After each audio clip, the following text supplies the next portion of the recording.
All right, everybody. I guess I'm live right now. Thank you very much for watching this. No one's watching it right now, which is good.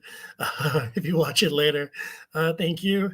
So let me explain to you basically what this is. I am a sports anchor and director in Lafayette, Louisiana for News 15 and KEDN. It's an NBC and Fox affiliate. So yeah, I'm actually the real deal. Lafayette, Louisiana for News 15 and KEDN. It's an NBC I'm playing. No, it's working. Too good. Too good. So let me go back there. Okay, so like I said before I interrupted myself, I'm a news director, sports director, and a sports anchor with News 15 KEDN in Lafayette. They're the NBC and Fox affiliate. I was doing a story on Kevin Brennan and his comments about Matthew Perry when he died. That was 2.5 months ago. I know it's late, but I was chasing this dude, Kevin Brennan, for this interview many times. So finally, I got him to talk back to me in the beginning of January, late December, through super chats. Which I didn't want to do. I tried to set up a one-on-one, but he wouldn't give it to me. Now, John Melendez, on the other hand, was cool enough to give me a one-on-one, which I didn't have to do, and I really appreciate that. Thank you very much. This is that interview. I wanted to break this down a while back, but like I said, I wanted to get the story done, which I did. But again, it took a while, so I had to play it off of the backside of Perry's autopsy. So that way I could still kind of make it relevant. It did well online and stuff like that. So yeah, here's a breakdown of it. I threatened that I would do it, so I'm going to do it. And yeah, so I want to name some fly-by-night weirdo off the internet. I'm actually a journalist. And this is the interview I got with John. I tried to tell him that the story was coming out, but he blew me off. I think that was after KB made fun of me. Maybe I'm not cool enough now for John, so whatever. But here's the interview, and I'm going to kind of break it down by what I saw and how I saw it. Yeah, if that makes any sense. But you know what? Before I do that, let me just double check to see what this actually looks like. Because I know, there it is. Okay. Now you may get my audio may blast. Oh, what? No, that's, click on that. There we go. Okay. So it is working. Nice. All right. Okay. Weirdo. So it is working. Okay. So we're back. To my 0 viewers, I'm yelling at the internet. Well, I'm not yelling yet. Here we go. So let's talk a little bit about Kevin Brennan and you finding out the things that he said about Matthew Perry. Okay, this is in my apartment. I kind of a wild schedule, so whenever I can get things in, I try to get in as fast as possible. This is during football season, so it's just like right before a football game that I had like a couple hours before I had to take off to like New Iberia or something like that. So that's what you're looking at. And then there's John on the other side. He sent me a link. I think you may even see his logo somewhere in there, but anyways, yeah, he sent me the link, and then we got started. Again, I appreciate him for his time. Kevin Brennan has serious problems it's just something not right with Kevin Brennan. He's always angry at somebody. He is always trashing somebody. He's not happy unless he is trashing somebody.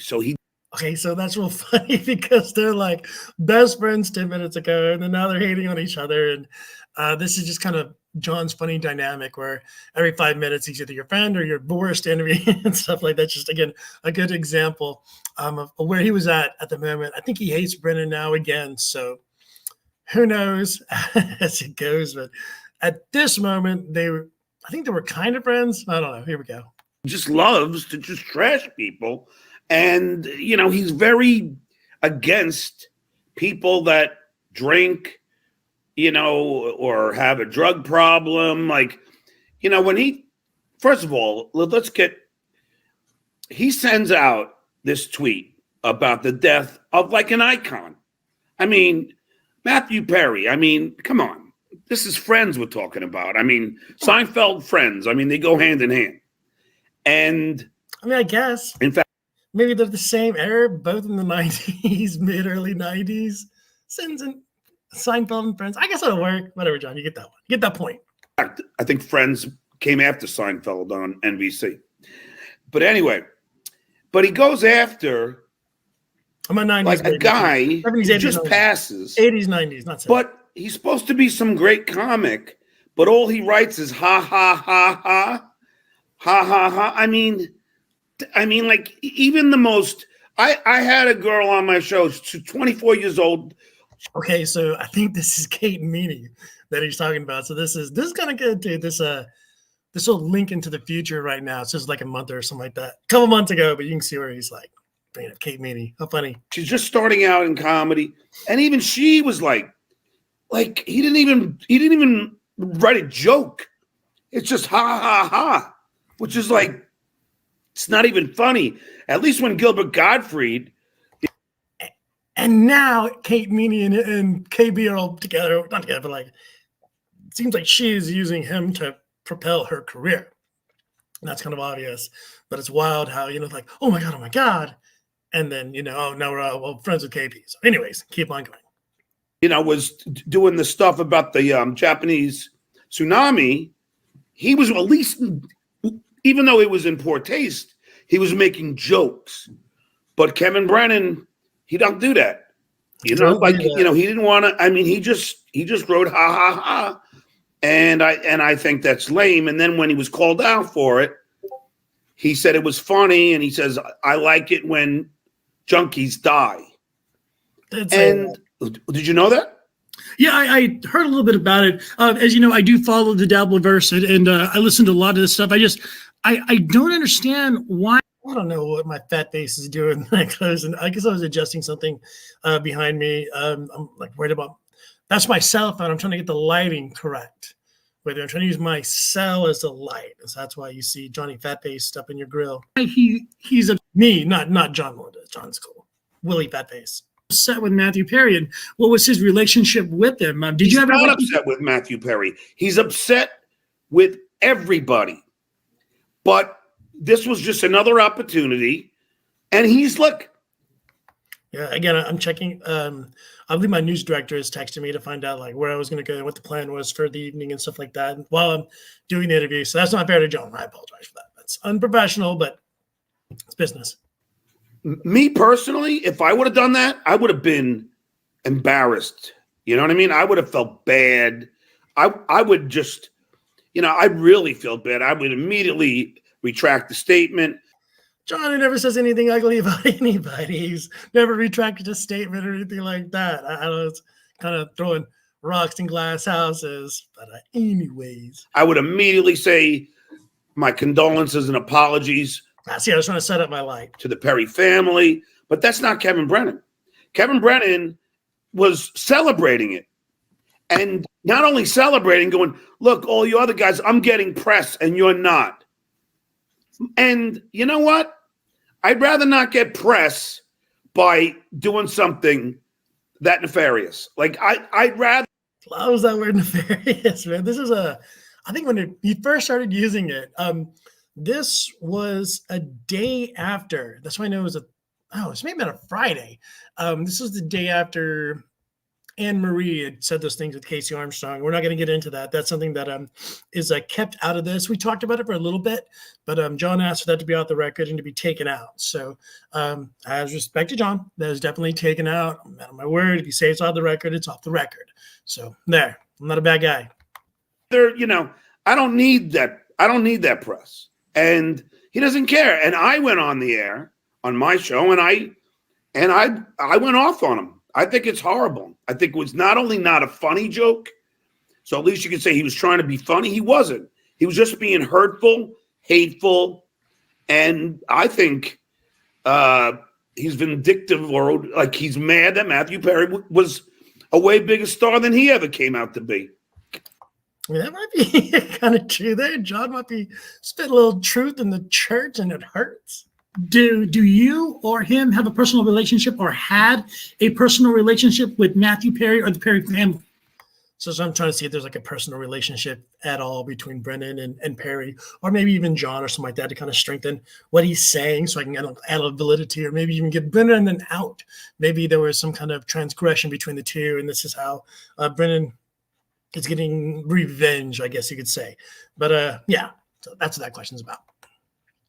No. I don't, but I wrote RIP Matthew Perry, which I do when any iconic musician, actor, comedian, I always write that because, you know, we lost another great one.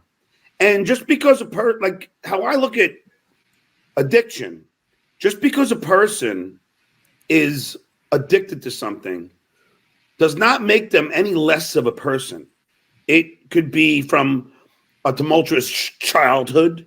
It could be from a breakup. It can be from so many things. Bad abuse by a priest or by a rabbi or by a teacher. It could be anything. And people go to alcohol and drugs. It doesn't mean that they are any less of a person. John getting a little preachy there, but I see what he's saying. I get his point. That's why you do these interviews and stuff like that. And you understand that when I do an interview with somebody, this is like a 45-minute interview, but I only use a minute to 30 seconds of what he says. That's because I only get a minute and a half or 2 minutes to do a story. If I talk to you for 45 minutes, I can't use all of it. So these areas in it where he kind of goes on and on and on, that's a good example of where I have to trim things up. And just because it's edited, it doesn't mean I'm falsifying what's being said or being done. But Kevin Brennan seems to think it makes them bad. And I find that horrible. Okay, and I do agree. Like, people with addiction are not bad people. And I'm not a doctor. I don't know anything about the science to it, just what has been relayed to me and explained to me about how addiction works and things like that. I'm lucky to not be addicted to anything too hard. We won't talk about that. But again, I'm not throwing shade on anything that's to do with addictions or people with problems that I know nothing about. Because if that's the case, then we might as well lose 70% of our rock and roll. Because I'd be gone too. The Beatles were addicts. I mean, John Lennon wrote a whole song called "Cold Turkey." I mean, it was all about him coming off of heroin.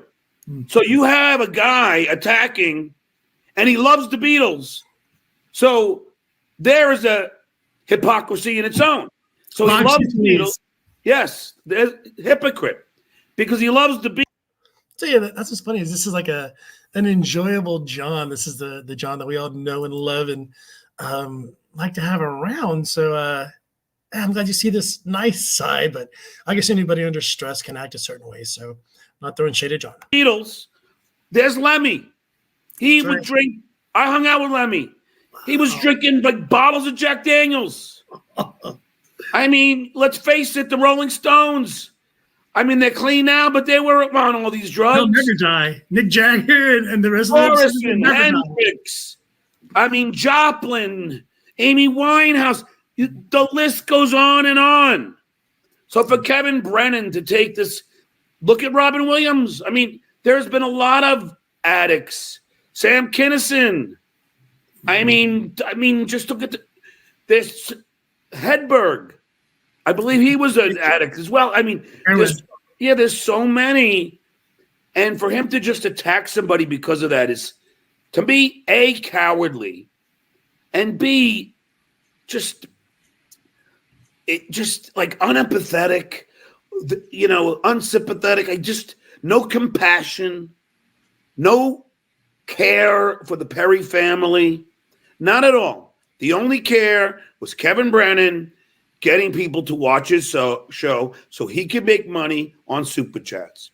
And I think it's a pretty sad existence that your whole career right now is based on what people donate to you. Now, I ask. It looks, talking about glass houses and throwing rocks and stuff like that, John. It looks like the existence that we're making. I think you said you made 5,000 in Super Chats last month or the month before. So another thing, don't talk about your money ever. People are dumb. Don't talk about your money. People will look into you. Like, keep those cards a little closer. John, I don't know why he plays poker and stuff like that. He gives you his cards just so. Come on, man. You hurt yourself. You will. I mean, I'd rather have a skill. That's something too. Like, I love it when I'm interviewing somebody and they say my name back to me. So that means you either watch me or you know me and you kind of get this little comfort level. If you're being interviewed and you know the journalist, say their name. That's a That's a pro tip for you. A little inside baseball. Set, that you could do other things. As you know, I became a school teacher. I mean, I'd rather be able to do. You hustle. You're an Uber driver too. Like anything to make money.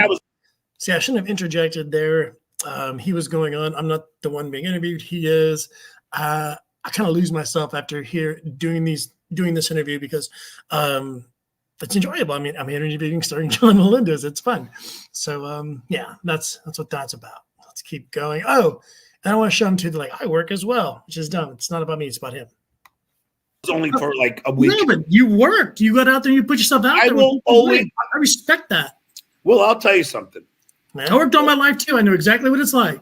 But I'll tell you, imagine going from making like $500,000 or whatever I ended up. Imagine. And then the Tonight Show ends. You're still paying alimony and child support. And I was paying around $4,800. It was somewhere around there, or maybe even higher than $6,000. I know it was a month. And then you still got to live. So imagine now you don't have a salary. Yeah. So again, like John talking about money and stuff, don't talk about your money ever to anybody. Don't do it. I mean, yeah, especially when you talk about alimony and things like that with the next wife involved and such and children. Don't do that, especially on a stream. You adjust it down, but it's still a lot, and you don't have a gig. So even though I was executive producer of Stephanie Miller, I also, when the show would end, I would go and drive for Uber for a few hours because I had to pay child support. And my children come first. And, and that's how it goes. So that's why I also. It's cool, though, that he admitted that he drove for Uber like that. And it was just to do his child support and stuff like that. That is kind of rough talking about going from the Tonight Show to Uber. Or I think you did Tonight Show, Stephanie Miller, and then Uber. Ugh, that's a lot of honesty coming out of a man. So appreciate that, John. So tried, like I was trying to get some kind of job so I could pay mostly for my child support, and John, that's not a knock. Like I no, but see, here's the thing. I'm a hustler too. Yeah, I started my first penny saver paper route at 10 years old. Wow. And then I had a Newsday newspaper route at 12 or 13, and then I worked at Wholesale Tire in Farmingdale, Long Island, for 8 years as a warehouse. That's dirty work. That's hot. I'm talking about hot tire rubber up your nose. Your whole shirt is black from tire rubber. Everything's black. That's right. Yeah. So my family, we should do businesses and stuff like that. My father was a hustler as well. One of the projects that we had was shredding old tires and turning them into mats that people walk on, like in the golf shops and stuff like that, or like the pro shops at your golf, where you play golf and stuff like those beautiful places. In the pro shop, a lot of times the golfers have spikes and things like that. So when they walk on those mats, or anybody has spikes on their shoes, it's good for things like that. And also they're less slippery, I guess. And so that was something we were doing. We were getting old tires and cutting them up and then making those mats. But in order to get those tires, you have to get them, and they're nasty and they're old and they're dirty and they smell and they're covered in, in piles, out in the desert or something like that. Who knows? And you have to interlock each tire as you're laying down the rows, and you interlock each one. And it is absolutely terrible. It's not a lot of fun. It's very dirty work. So I'm trying to relate to him, but again, it's not about me. It's about John, and I won't shut up. So that I watch this and I'm kind of cringing. And then even he's like, you're messing up my rhythm, because he's trying to, I guess he's performing. He shouldn't be. He's being interviewed, but it is John. So hands are sticky. It's 110 degrees in the freaking warehouse. Having to stick up top and everything. Yeah. And we're all sweating. Thanks. And but I did that. And because I took a truck driving road test and got my class 3. And then I became a truck driver for Wholesale Tire. I always have worked. Always. I like to work. I like to make money. So, and that's just part of my nature. That's how my father was. He was a workaholic. He was a construction engineer for the Port Authority, but he also was an architect on the side. He also had import-exporting businesses on the side, and he died a multimillionaire. Wow. So, and I'm just saying, so I've always been that way. But, so I don't really harbor any embarrassment. Like people would say, why did you admit? So, yeah, I'm not really sure where he's going with all this, showing how hard he works and stuff like that. But I don't know, maybe there's a point. Yeah, I'm kind of confused too. That you were a substitute teacher. It wasn't because it's so bad. It wasn't because I was embarrassed. Yeah. It was because I wanted to protect my job, and I wanted to protect my students. And Will, just to let you know, speaking of the Dabbleverse, it is a toxic place. Oh, it's wild. Of ridiculousness. And let me just tell you something. I'm going to give you a few examples. Hold on. Do you like Tukey? Not really, but come on. Oh, see that shout out to Tukey, man. Like at least said not really. Well, I can't believe that. If you don't like Tukey, you don't have soul. Tukey is Tukey. It's as far as I'll go with that. But man, how do you not like Tukey? How do you not like a puppet? Okay. Oh man, you gotta like Tukey. No, I don't dislike him. I just, I don't. How can I like a puppet? It's like I see you playing like Cardiff with the potato and all that. Yeah, I mean, it's like there's a shout out to Cardiff. I like Cardiff. Cardiff was very nice to me. Cardiff pretty much got me this interview, so I got to thank you very much for doing that. Again, yeah, I reached out to a lot of people, and not many people reached back. Porcelain reached back, believe it or not. Yeah, I reached out to him trying to get Brennan. Cardiff did everything he could to help me with Brennan as well, and he did get me John. So thank you very much, Cardiff Electric. Hopefully I'll be talking with you soon. I've never talked to you before, so I wouldn't say again, but it'll be nice. And yeah, thank you. I might even back this up a little bit so you can kind of jump. Oh, that's too many. No, that's not bad. Here we go. I wanted to protect my students. And Will, just to let you know, speaking of the Dabbleverse, it is a toxic place. Oh, it's wild. Of ridiculousness. And let me just tell you something. I'm going to give you a few examples. Hold on. Do you like Tukey? Not really. Oh, come on, man. You gotta like Tukey. No, I don't dislike him. I just, I don't. How can I like a puppet? It's like I see you playing like Cardiff with the potato and all that. Yeah, I mean, it's like though. It's different. It's something new. Like this is new. Yeah. Well, anyway, Will. So get back to. Not hearing any bit of that. He does. He hates Cardiff, but I don't know. Yeah, the whole Tukey thing. That was that. I think this was before the whole strike stuff, where they were striking each other's channel. So they were still kind of friends. They didn't hate each other, but yeah, that's this is like a little time capsule. So now you threw me off. See, I was flowing. Will, you fucked it up with the Tukey thing. Me. Oh. To give you an idea, my moderator, who is an African-American nurse, she got the people from the Dabbleverse calling the nursing board in California, saying she was a drug addict. She voluntarily took a urine test and proved her innocence. But now, cut to me. Twice, my school was contacted, my district, and they try to get me fired. Bob Levy. Well, Bob Levy. Well, as you laugh about that for a minute, it was definitely Bob Levy who did all of that. I blame Bob Levy 100%. I saw him do it. Okay, sorry.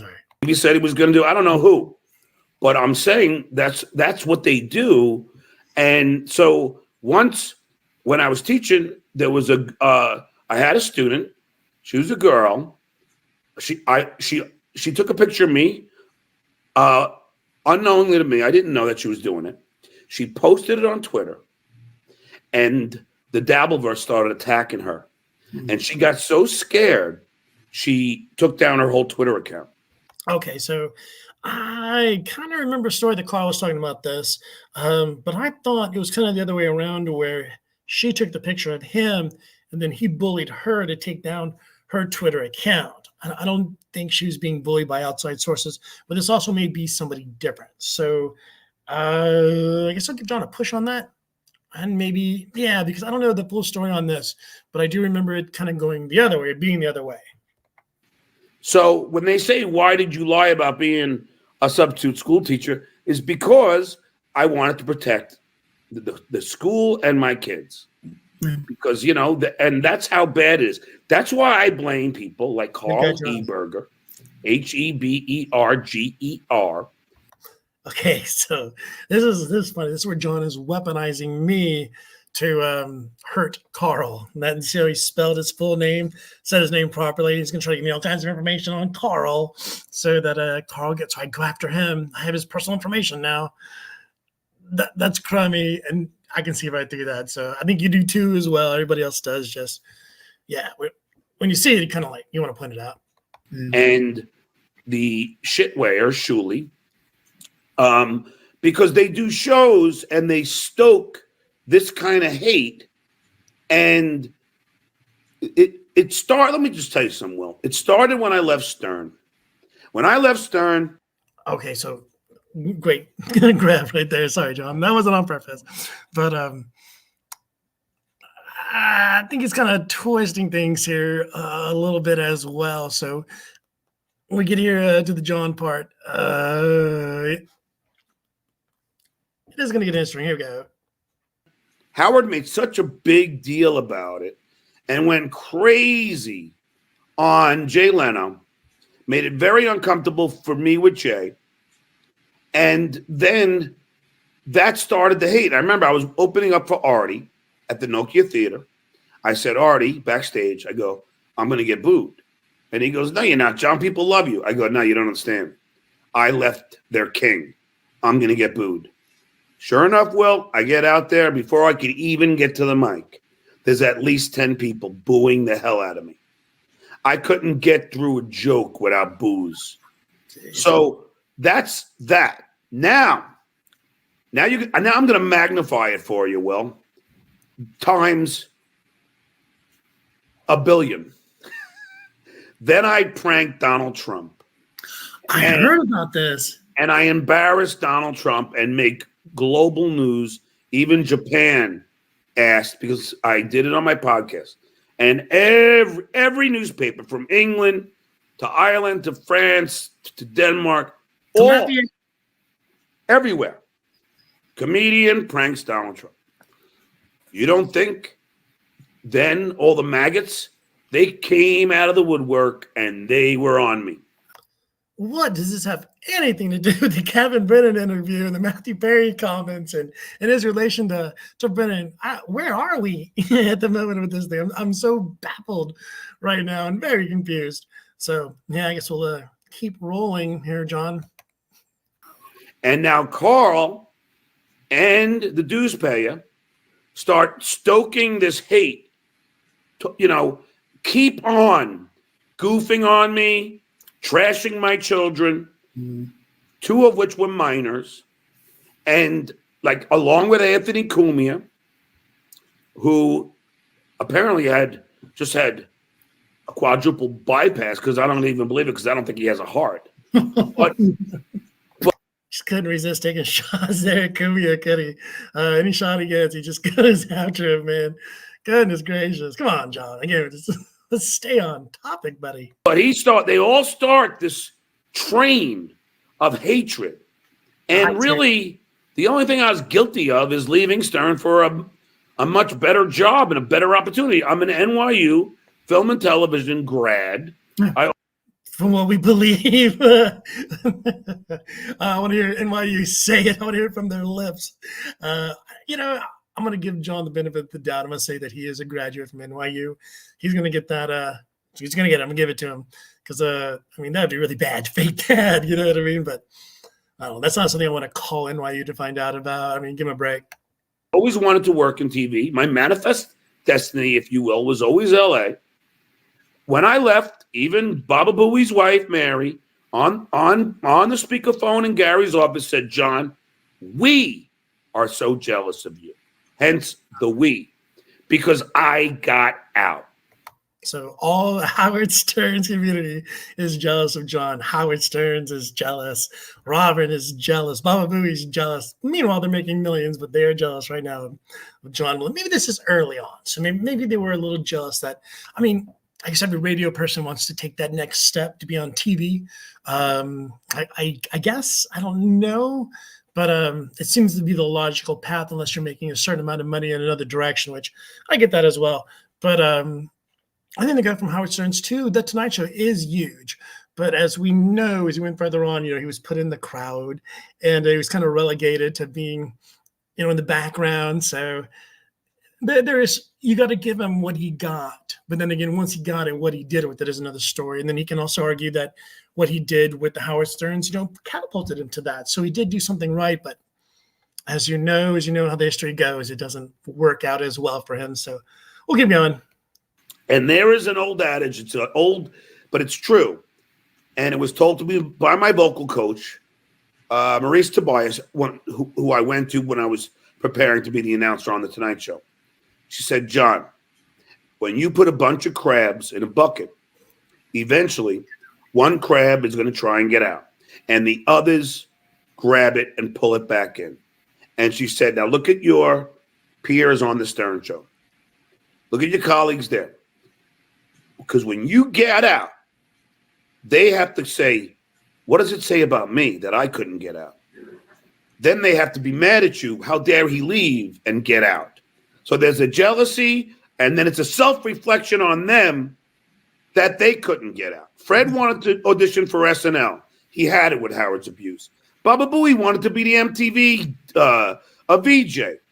Robin wanted to do her own thing. When I gave my notice on the phone, Robin said, John, all these people, multimillionaires right now, I think they're doing okay. I think they won that fight. told Howard doesn't pay anybody. He better look over his shoulder. People are going to leave him left and right. And she said, I'm going to start doing my own thing. And on a side note, Will, I know this is a fact. I don't know when they say her name again. So if you've ever been interviewed by a journalist, say their name. They'll be like, oh. Robin told me that when she was in a meeting with Don Buchwald, who I don't like, and he doesn't like me, but she was in a meeting and with TV executives, and they said, who would you want to be your co-host? And she said, Stuttering John. And Don's jaw dropped. But it's true. Because Robin and I have a physical relationship? I'd heard. Yeah, I asked if they had a physical relationship, Robin and John. But do you believe that? Do you believe Robin wanted to do a radio show with John? I mean, I don't know, maybe. Maybe. I heard something maybe you guys had made out or somewhat intimate or not super. I just. No, it was like a kiss goodbye, but I always maintain she slipped me the tongue. But, and I still believe. She's beautiful. She's a beautiful woman. Yeah, she is. And I always loved Robin. But anyway, so that's what it is. I mean, in Kevin Brennan, every single show, it's the same. Finally back to Kevin Brennan. I don't know how we got way out here, but we are back to what we came to do. Same show. He gets on. He trashes Chad Zumock, who nobody knows who he is or cares. Then they'll start trashing Ray DeVito, who nobody knows who he is. And they'll just start trashing me. Everybody knows who I am because I'm not fake. What? Why? Okay, so now this is what I'm trying to get at. Why is Kevin so mad? Why is he so angry? And I think this is where John then brings back up the father thing. And then it kind of gets a little more in-depth, I guess. This is the part that I played for Brennan. And so something about this, too, is I didn't want to use this to throw into Brennan's face and say, hey, he's talking about your dead dad. That was what John said. That was the reason why he said Brennan is the way he is. So I had to say, Kevin, this is what John said. Is this the reason? And I wouldn't have done that had Brendan have talked to me before. Had he had gotten with me earlier and we'd done an interview one-on-one, I wouldn't have had to say, hey, this is what he is saying. Why? And what is your explanation? And that's what was with the super chats. And that's how, he kind of did what he did. Kevin ran from me. Let's just say that. He ran. That was cowardly. Anyways. Oh, shit. What did I just do? Television grad. I always want to look at your colleagues there. Because when you get out, they have to say, what does it say about me that I we'll just TV executives, and they said, who would you want to be your co-host? And she said, Trashing me, everybody knows who I am because I'm Why? not fake. What? We're back. Why? Why is he trashing me? Why does he trash anybody, everybody? That was going to be my next question. What is this that's Because he had a bad relationship with his father. As he told me on his show when I was psychoanalyzing him, he said that his father, when his father was dying, Kevin said that he loved him, and his father wouldn't say that he loved him back. And apparently there was some kind of not a good relationship with he and his father. So that kind of anger and hate is what happens. How would you feel if someone brought that up about you, about your father, about your relationship, like to a journalist that you didn't even know you met that day? Oh man, that's what would rub me wrong about KB, and I think that's kind of pissed him off with John. I think that's why John ran from this, is because I think KB might be a curmudgeon, but to bring up your father's death and on his deathbed, that's kind of low, man. That's dirty pool. I don't think I would have done that. But there we go. Much like when Artie Lang, he became a heroin addict, cocaine. And you were going to go to Artie Lang too. Like, you just couldn't not talk about Artie Lang. That's what kind of blew me away, right? When he started talking about this, I was like, whoa, I'm getting a lot more than what I paid for. I didn't pay, but I'm getting a lot more than I expected for this interview. When he started talking about Artie Lang too, and like, it's like the lowest moments of these people's lives. He believes the lowest moments of their lives, and then he kind of, again, weaponizes them to a journalist. So let's go on when he talks more about Artie Lang. Addict, alcoholic. Now, let's get back to the root of the cause of all this. The root of the problem was Artie Lang got really drunk. He was supposed to help his father, who was a roofer. The next day, Artie was too hungover, didn't show up. There was no one to hold the ladder. His father fell off the roof and became a quadriplegic. Oh, my God. Artie Lang lives to this day blaming himself. And therein lies, so he became an addict. Now, if you look at Artie. So again, just like throwing that out there, and on top of this, like I don't know Artie Lang, and I know who he is and stuff like that as a comedian and stuff. But like, can you imagine talking about somebody's like most worst moment in their life, and then just talking about it on well, it's gonna be on TV, and he thinks it's gonna be on, he knows it's gonna be on television. So for him to kind of go that way, like, God bless, that put a bad taste in your mouth. You got to understand it from that point of view. So now you look at Kevin Brennan. Now I understand that he hates and he's a fucking, and he constantly trashes people. But even though, instead go the other way. My father used to hit us. Me, I witnessed my sisters. Now he brings his dad into it. So we talk about Artie Lang's dad. We talked about Kevin Brennan's dad. Now we're talking about John's dad. We're talking about my dad here in a minute. It's like maybe he had a problem with his father. And so he's like channeling all this stuff from his personal life and then throwing it at everybody else and seeing where I guess it lands, or he's trying to use that as a tool. I mean, golly, like now we're going to talk about his pops. And his dad's dead. So it's like, Dad can't even defend himself. All right, here we go. That's what my stutter started. Okay? Sorry. He wasn't drunk. He just had the Puerto Rican temper, whatever it is. And, just a bad temper. And he would go from the greatest dad in the world to a monster. And he would slap my sisters around, slap me around. Now, when I was 10, I was in the basement of his workshop. And I said to myself, John, one day you will have kids. One day you will have a son and name him Oscar. And you will never, ever lay your hands or raise your hand to your children. And you will try your best not even to raise your voice. And I never laid a finger. I never would hit them, strike them in any way. And really, again, what does this have to do with the Kevin Brennan interview and the Matthew Perry comments? Like, where are we going with this, John? We were way out there. But okay, here we go. Kept any kind of disciplining to not screaming. And so either you what is it? Either you change what you've learned or what you've experienced, or you become the same thing. And Kevin Brennan now is hating on everybody because his father apparently didn't tell him that he loved him. And now this is the thing. You try not.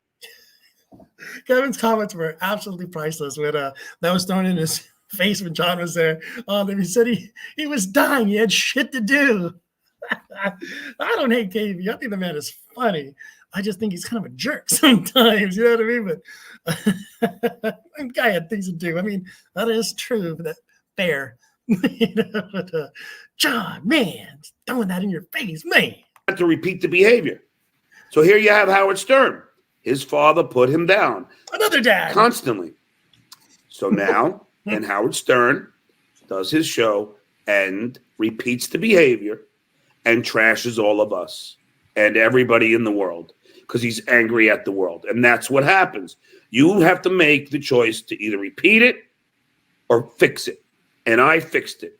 So if my kids have kids, I don't anticipate they're going to ever hit their children. You're a good dad. And that's what you do. Good dad. Okay, yeah, okay. So I threw this in there so everybody kind of knows. John talks about Anne Marie, and I agreed to take this part out of the interview. I want to make sure that went up there when I upload this later. Yeah, I could probably just play that too and talk. So, yeah, we did talk a little bit about what had happened. It had just come out the day before. And but anyway, that's all. I don't want to get into it, Will. I thought this was that's fine. Give me 10 seconds. I want to make sure I didn't give it news. Was that your text? Yeah, that was mine. Oh, okay, good. I was worried my news director was like, something was going on. And I got to call me text. I'm in the club. I haven't got a you stupid or you dumb fuck. Not yet. Not in that club yet. But good picture there, Will. I'm going to move that. Okay, let's talk a little bit more now. A little bit better picture. Yeah, I'm in the call me club. So good talk.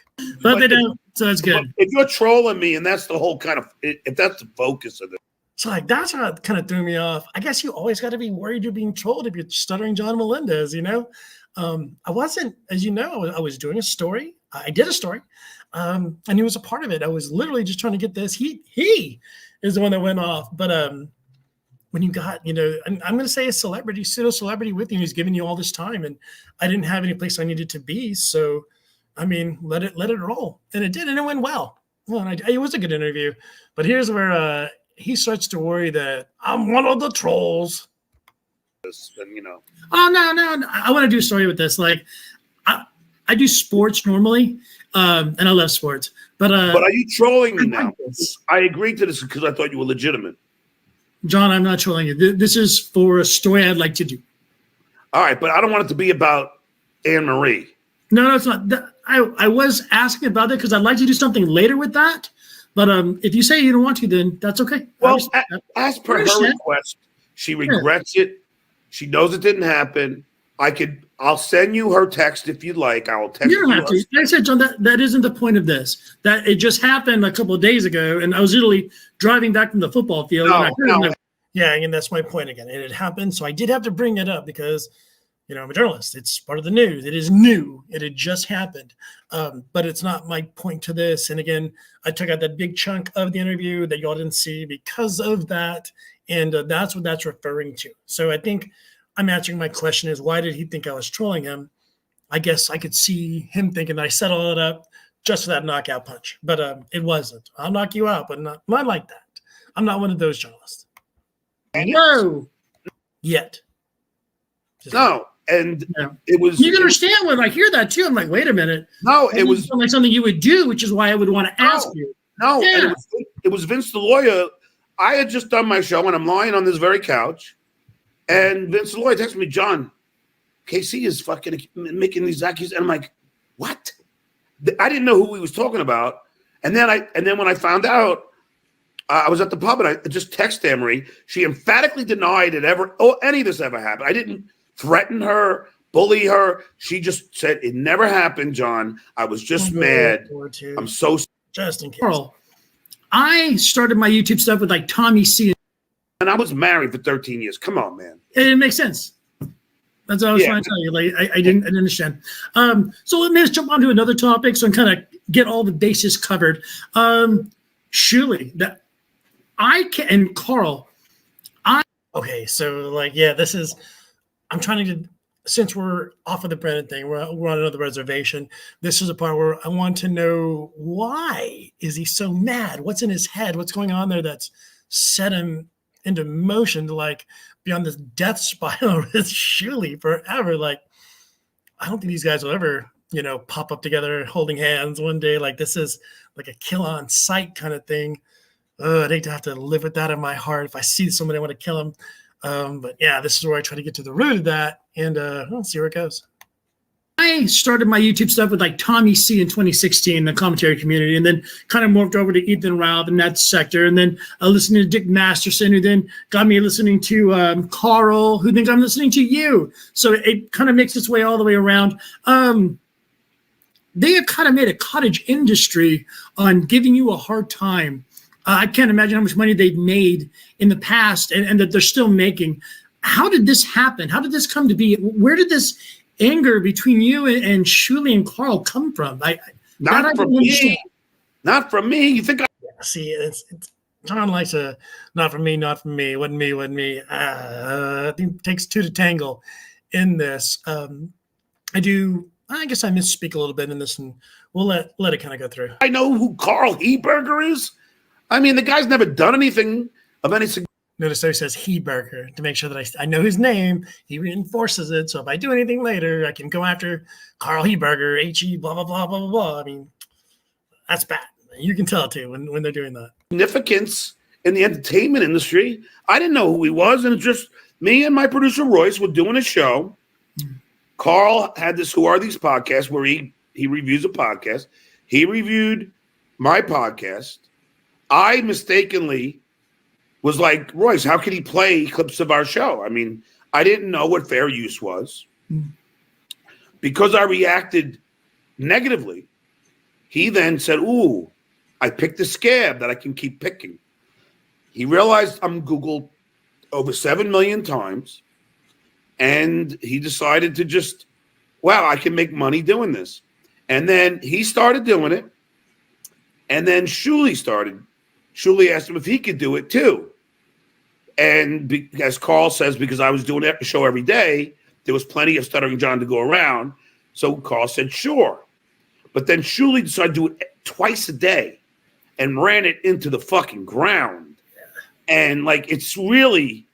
So twice a day, that must have been like a year ago around this time, maybe a little bit before that, because he would do his BS show and then the Uncle Rico show. That's what I remember. I mean, maybe he did this, years before, but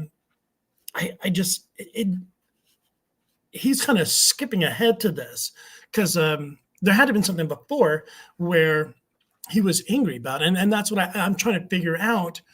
Was it because he thought he was better than Shuli because he's the one who answered his phone calls and brought him on? I think that's what it is. It's a little bit of jealousy that Shuli did something with it, and then John left, and John wanted to still be treated like he still worked there and still was a big deal there. When when you leave, you leave. That's that. And so I think this is where the problem is. Getting fucking ridiculous. And now, this is how nefarious it's getting. Nefarious. Here we go again. Carl and Shuli both contacted this guy on Twitter. His name is Muttering Jay. I've seen that guy, yeah. All right. So Shuli had one of his fans he tried to befriend me, which he did on Twitter, said he's a Photoshop guy. And I was having a Twitter war with Anthony Cumia. So I asked him if he could make me a Poxy 5, like, because I call him Pocky or something. Thanks, yeah. And he did. Unbeknownst to me, on the box, he put a swastika that was very hard to see unless you really looked. So John was doing something nefarious, and then someone did something nefarious back to him. So now John's mad. It kind of seems like he started throwing a rock, and someone threw a rock back, and he's like, "You're not supposed to throw rocks." Yeah, that's how I kind of took that. So I posted it, okay, and then when I realized, at first I thought he was trying to call Anthony a Nazi, but then I was like, I don't know, I'm taking this down. I took it down. Then Muttering Jay has just released. It was Shuli that was organizing this scheme behind my back. I don't know who Muttering John is too. What a trip. Everybody kind of thought that was VTL. I don't I don't know, man. Like, that is kind of wild. It is very interesting to me to know who, and like you kind of like read the way he writes. So there's like inaccuracies here and there, and almost make you think maybe English isn't the first language for the guy. I mean, maybe it's not. Maybe he's like from Europe or something like that. That's what I think. That's my detective hat on. Who knows who Muttering Jay? I mean, people want to say Muttering Jay is Stuttering John. I mean, that's a possibility. I just I don't think I could stroke my ego that hard the way Muttering John does. And then how they flipped on each other and stuff like that. I think Muttering John was trying to ingratiate himself with Shuley and maybe Carl or somebody else to try to get inside and bring information over. This whole thing is just so confusing. Like, I don't get it, but we'll go on a little bit more. And then, I'm going to cut it at an hour so that I can maybe talk to you guys a little bit more later and we can have a little more fun with this. Had the guy do it, and then Shuley, Bob Levy, and Silent Mike Morse, they decided to then tell people to report me on Twitter because of this product. Now, that's one. It gets worse. That's one. Muttering Jay now has released 2 different instances of DMs by Carl, which are the following. The first one was, hey, Muttering Jay, can you release this? So he wants to use Muttering Jay as his surrogate. I have an inside source that says Stuttering John is fighting with his realtor because his realtor wants to lower the price of his house. Okay. Who cares? What? Who cares? What is that a big deal? But Carr says because it's going to drive John crazy on how I got this information. He's trying. This is targeting. This is targeted harassment. So when he does that, then Muttering Jay didn't do it because he thought it was wrong. But he started to post these things. But the really odd thing is, Will, is that my realtor is my friend from the pub, and we both work at the same real estate agency, and we both. You were a realtor. I remember that. You were saying that. Yeah. Yes, and we both had a target. I fucking passed the real estate exam first time. It's not easy. I aced the CBEST to become a sub. Not easy. Anyway, so then you have now that's one thing. And Muttering Jay doesn't release it. Now he just released another one.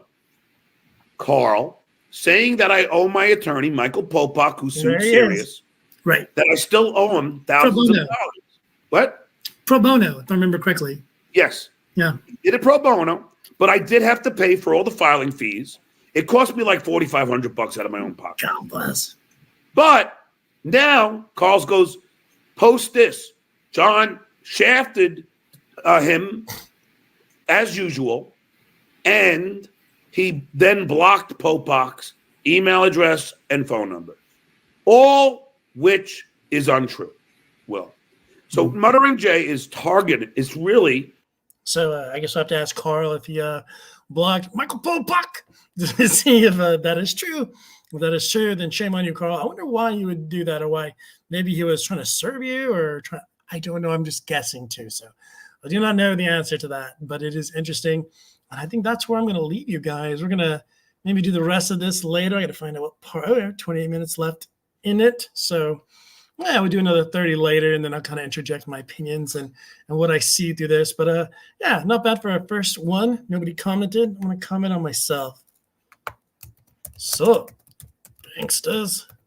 Now I have someone has spoken in the chat, and that was me. It does work. I think. Thank you for watching. I appreciate you guys. Again, we'll try to do this again. I do like this Dabbleverse universe. I'm also afraid of it. You guys scare me. The chat scares me. The internet scares me. I'm like a little kid running for my life. But I do enjoy it. It's a lot of entertainment. And thank you for watching. And again, I just said all that. So you guys have a good one. I saw Uncle Rico today. Oh, not Uncle Rico. The Bullshit Show. BS Show. Very good. Very entertaining. Bob and Shuley. So we'll see what happens today. Maybe I'll start kind of recording some of those and doing my takes as well off of it. But yeah, I think 3 people watched. So 3 of you give yourself a pat on the back. You are impressive. You have good taste. And we'll see you again next time. Bye. Bye.